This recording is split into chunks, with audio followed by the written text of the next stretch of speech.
وسلام علی ابراہیم. یہ خطاب کیا خالق کائنات نے، کلام کیا، کس سے؟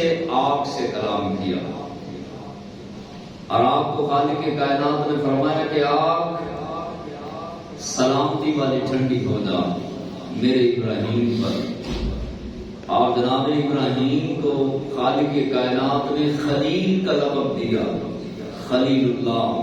یہ ہر سال آپ اس موضوع پر کچھ نہ کچھ کلام علماء کرام سے سنتے ہیں، اور یہ اس لیے سنایا جاتا ہے تاکہ خالق کائنات کی وحدانیت کا اظہار بھی ہو اور اپنے ذوالجلال کی ربوبیت کا اعلان بھی ہو، اور خالق کائنات کے بندوں کی عظمت و شان کے ترانے بھی پڑے جائیں.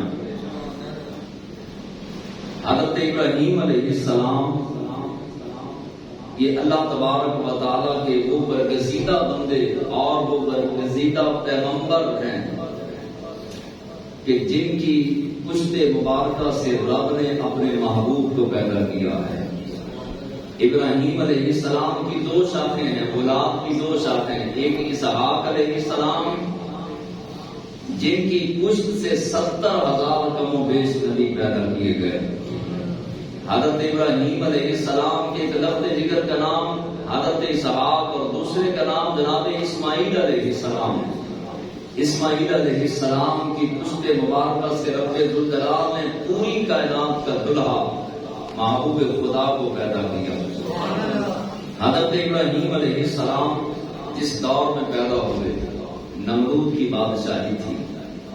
ہر طرف نمرود نے اپنے بت گاڑ رکھے تھے اور مخلوق خدا کو کہا تھا کہ تمہیں پیدا میں نے کیا ہے، میں تمہیں رزق دیتا ہوں، لہذا کسی اور کو پوجنے کی اجازت نہیں. نمرود کہنے لگا کہ صرف مجھے پوجا جائے، میری عبادت کی جائے، چوکوں میں، چراہوں میں، راستوں میں، بازاروں میں، اور کریا کریا، نگر نگر، گاؤں کا گاؤں، شہر کا شہر. نمرود نے اپنے بت بنا کر کھڑے کر دیا اور کہا کہ جس نے سجدہ کرنا ہے وہ میرے بتوں کو سجدہ کرے. ہر طرف جو ہے اس نے اعلان ربوبیت کر دیا. اب بادشاہ تھا اور ایک ہی وقت میں پوری دنیا پر حکمرانی کر رہا تھا. بادشاہ بھی ہو اور پوری دنیا کا حاکم بھی ہو، جاہل بھی ہو اور ظالم بھی ہو، تو پھر وہ اپنے آپ کو خدا سمجھ بیٹھتا ہے.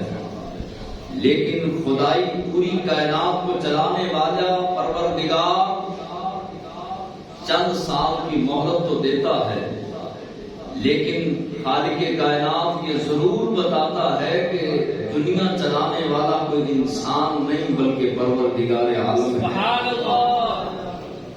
ایک رات نمرود سویا، خواب دیکھا نمرود نے. ماں میں خواب تھا، خواب کے اندر دیکھا کہ ایک ستارہ نمودار ہوا. وہ ستارے کی چمک دمک رونق اس قدر بڑھی کہ سورج کی روشنی مانگ پڑ گئی، چاند کی روشنی مانگ پڑ گئی، اور وہ ستارے کی روشنی غالب آ گئی چاند کی روشنی اور سورج کی روشنی پر. بڑا پریشان ہوا، رات کو اٹھا، گھنٹے کھٹکھٹائے اور بڑے بڑے نجومیوں کو بلایا، اپنے دربار میں جمع کیا. جمع کر کے کہنے لگا کہ مجھے خواب آیا ہے. اب نمرود تھا، بادشاہ تھا، ظالم تھا، ایک ہی وقت میں پوری دنیا پر حکمرانی کر رہا تھا، خدائی کا دعویٰ بھی کر بیٹھا. جب انسان کے پاس طاقت آ جائے، منصب آ جائے، دولت آ جائے، غالب نے کہا تھا کہ اس دور کے لوگوں کے پاس نمرود جیسی حکومت نہیں، شداد جتنا پیسہ نہیں، فرعون جیسی طاقت نہیں، ورنہ اس دور میں بھی کئی لوگوں کا دل کرتا ہے کہ میں نمرود اور فرعون بنوں. اب پیسہ بھی تھا، منصب بھی تھا، شہرت بھی تھی، فوجیں بھی تھیں، اسلحہ بھی تھا، طاقت بھی تھی، خدائی کا دعویٰ بھی کر بیٹھا. رات کو خواب آیا، نجومی آئے، آ کر بیٹھ گئے اور نجومیوں نے پیٹنا شروع کر دیا. اپنے بٹنوں پر ہاتھ مار کر نجومی نمرود کو کہنے لگے کہ نمرود تیری بربادی اور تیری تباہی کا وقت آن پہنچا ہے. ان قریب اس سرزمین پر ایک بچہ پیدا ہوگا، وہ بچہ تیری بادشاہت کا خاتمہ کرے گا، اور پوری کائنات کے اندر ایک ہی دین ہوگا، اور وہ دین پوری کائنات میں، پوری دنیا میں نافذ کرے گا، اور وہی بچہ تیرا تخت الٹ کر رکھ دے گا، تیری بادشاہت کو زوال آئے گا، اور تیری بادشاہت جاتی رہے گی۔ اب جو ہے وہ نمرود پریشان ہو گیا،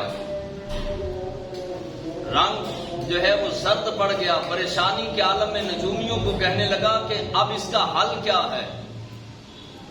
اب وہ کہنے لگے، نجومی کہنے لگے حل تو کوئی نہیں، لیکن تو جو چاہتا ہے وہ کر لے۔ اب بادشاہ نے ایک محکمہ بنایا، نمرود نے ایک محکمہ قائم کیا کہ اس سال جو بچہ پیدا ہوگا اسے قتل کر دیا جائے گا۔ اب پوری فوج تیار کی، بطور ایک محکمہ قائم کر کے بہت سارے لوگوں کو اس محکمے کے اندر جو ہے وہ بھرتی کیا گیا، اور اس کا انچارج اور اس کو لیڈ کرنے والا نمرود خود تھا۔ 40,000 فوجی اس نے بھرتی کیے اس محکمے کے اندر، اور کہا کہ گھر گھر تلاشی لو، ہر محلے، ہر گاؤں، ہر شہر کے اندر پہنچ جاؤ، اور جا کر دیکھو جس کے ہاں بچہ پیدا ہو فوری طور پر اس کو قتل کر دیا جائے۔ بہت سارے بچوں کو زندہ جلایا گیا، بہت سارے بچوں کو قتل کیا گیا، بہت سارے بچوں کو پکڑ کے ماں کی گود سے چھین کر تنوروں کے اندر ڈالا گیا، بہت سارے بچوں کو پہاڑ کی چوٹی پہ چڑھ کے پہاڑ سے جو ہے وہ پھینکا گیا، ماؤں کی گودیں اجڑنے لگی۔ 70,000 بچوں کو نمرود نے قتل کیا، اور تقریباً 30,000 بچوں کو نمرود نے جو ہے وہ زندہ دریا برد کیا اور زندہ دفن کیا۔ اپنی بادشاہت کو بچانے کے لیے اور اپنی حکومت کے قائم رہنے کے لیے اس نے جو ہے وہ بہت ساری چالیں چلی۔ بہت سارے بچوں کو قتل کروانے کے بعد بادشاہ یہ سمجھا کہ شاید رب کا فیصلہ بدل جائے گا، اور وہ پیدا ہونے والا بچہ جس کی پیشن گوئی نجومیوں نے کی ہے، ہو سکتا ہے کہ وہ بچہ قتل کر دیا جائے، لیکن اس کو معلوم نہیں تھا۔ آج کا یہودی بھی سمجھتا ہے کہ ہم پوری کائنات کو کنٹرول کریں گے، اور جو ہے وہ پوری کائنات کو، پوری دنیا کو کنٹرول کر کے ہم مسلمانوں کو اپنے انداز کے ساتھ چلائیں گے۔ معاشی استحکام کو خراب کرنے کے بعد پوری دنیا پر ہم حکومت کریں گے، یہ یہودی کا خواب ہے۔ یہی خواب نمرود کا تھا۔ نمرود کچھ کامیاب بھی ہوا، اور اس نے کہا کہ وہ بچہ میں پیدا ہی نہیں ہونے دوں گا جس بچے کے بارے میں نجومیوں نے پیشن گوئی کی ہے۔ خالق کائنات نے فرمایا کہ میں بچہ پیدا بھی کروں گا، تیرے دربار میں وہ بچہ سینہ تان کے کھڑا بھی ہوگا۔ سبحان اللہ۔ اگر میں تیرے سامنے نہ کھڑا کروں تو مجھے رب نہ کہنا، کیونکہ لیقضی اللہ امرا کان مفعولا۔ خالق کائنات نے فرمایا کہ میرا فیصلہ بدل نہیں سکتا، کائنات بدل سکتی ہے۔ خالق کائنات کا فیصلہ ہو کر ہی رہتا ہے۔ لیقضی اللہ امرا کان مفعولا۔ رب ذوالجلال کے حکم سے حضرت ابراہیم علیہ السلام باپ کی پشت سے ماں کے رحم میں تشریف لے آئے۔ اب نجومی پیٹتے روتے دھاڑے مارتے ہوئے بادشاہ نمرود کے پاس آئے، کہنے لگے بادشاہ سلامت، جس بچے کے لیے تو نے محکمہ بنایا، 40,000 فوجیوں کو جو ہے وہ تو نے تنخواہیں دی، جس کا چیف آف آرمی خود تو بنا، اور گاؤں گاؤں کریا کریا نگر نگر بچوں کو قتل کیا، 70,000 بچے قتل کرنے کے بعد بھی وہ بچہ اب باپ کی پشت سے ماں کے رحم میں آن پہنچا۔ اب بادشاہ پریشان، اس نے 40,000 اور فوجی بھرتی کر لیے، 80,000 نمرود نے فوجیوں کو بھرتی کیا اور کہا کہ چلے جاؤ، پھیل جاؤ، اور کوئی بچہ بھی جہاں پیدا ہو قتل کر دیا جائے۔ لیکن خالق کائنات رب ہے، بھلا رب کے ساتھ بھی کوئی مقابلہ کر سکتا ہے؟ چاہے طاقت ہو، دولت ہو، منصب ہو، شہرت ہو، اور فوجیں بھی ہوں، جو کچھ بھی ہو، لیکن رب کا مقابلہ کائنات میں کوئی مخلوق، کوئی انسان، کوئی بھی نہیں کر سکتا۔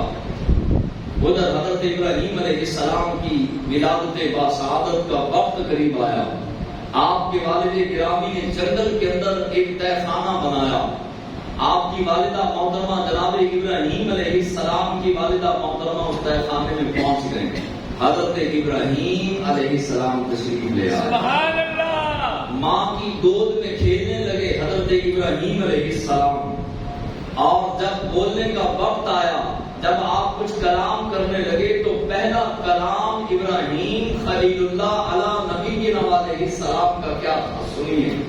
کہا قال انی من ربی، اپنی والدہ کا دامن پکڑ کے جناب ابراہیم علیہ السلام پوچھنے لگے، اماں جان میرا رب کون ہے؟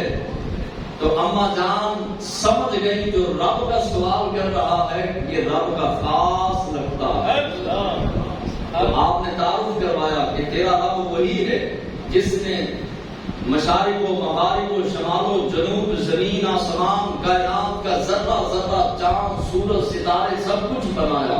حضرت ابراہیم علیہ السلام کچھ سال جنگل کی اس تہہ خانے میں ماں کی آغوش میں پلتے رہے، وقت گزرتا رہا، اور جناب ابراہیم علیہ السلام کی والدہ آپ کی تربیت کرتی رہی۔ یہ ذہن میں رکھیے کہ حضور علیہ السلام ابراہیم علیہ السلام کی نسل میں سے ہیں، اور آپ نے قرآن میں فرمایا پیارے ہم نے تجھے ان پشتوں میں رکھا جن پشتوں نے کبھی بھی تیرے رب کے سوا کسی کو سجدہ نہیں کیا، یعنی کسی بت پرست کے پشت میں محبوب تیرے نور کو نہیں رکھا۔